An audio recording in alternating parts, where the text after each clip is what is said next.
যাবো, একটা ক্লাস শেষ হলে বাইরে বেরিয়ে একটা হইচই, ঠিক আছে। আর হচ্ছে যে সবাইকে তো নয় বলছি, অবশ্যই ভাষা চেঞ্জ হয়ে যাচ্ছে, পা তুলে একজন আরেকজন বেড়ে দিচ্ছে, এইগুলো না অতিরিক্ত বাড়ছে।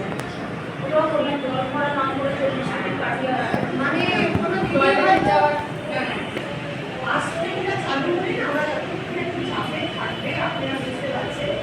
আর একদম কোনোভাবেই যেন মোবাইল হাতের কাছে না পায়, আপনারা গ্রুপে দেখে নেবেন।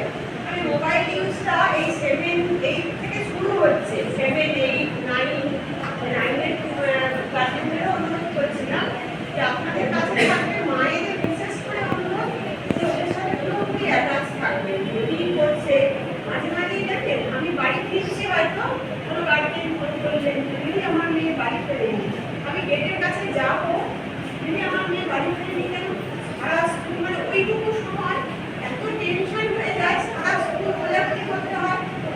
তারপরে আমি সেদিন বাড়ি মাঝপথে যাচ্ছি, তখন একজন গার্জেন বললেন, ঘুরে আবার লিখলাম যে এক্ষুনি কাছে যাকে ফোন করলাম, ঘুরে লেখা হলো যে কেউ কি জানো এই বন্ধুর কথা, তখন বাবা বললেন আচ্ছা আমি অটো শুনতে এতে স্টেশনের দিকে যেতে দেখেছি, তখন জানা গেল না ও স্টেশনে যায় না, ভদ্রেশ্বরে বাড়ি, ও রেগুলার অটোতে যায়, তাহলে স্টেশনে কেন আজকে গেল, সেই নিয়ে বিশ্বাস করবে না এখান থেকে আমি গাড়ি এই যে শুরু হয়ে যাচ্ছে। এখন আগে আমাদের 9-10-ও এটা ভাবতে হতো না, বড় মেয়েদের কথা ভাবতে হতো, কিন্তু আমাদের এখন মেয়ে কাজটা বুঝতে পারছেন, ওরা সব কিছু টিভি বলুন মোবাইল বলুন এখানে অ্যাক্সেসটা একটু সমাজটাই চেঞ্জ হয়ে গেছে। কিন্তু আমাদের কথা সবার দায়িত্ব যে ওরা যাতে মানুষটা হয় সঠিকভাবে।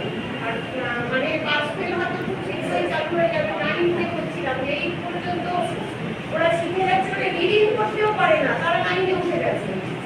এটা একটু আপনাদের কাছে অনুরোধ, খুব ভালো করে প্রত্যেকদিনই একটু খেয়াল রাখবেন। পড়াশোনাটা তো বটেই, তার সঙ্গে সঙ্গে অনেক ভালো নিয়ে যাবেন তো অন্য দিকে চলে যাচ্ছে, তখন আমরা মানে প্রচন্ড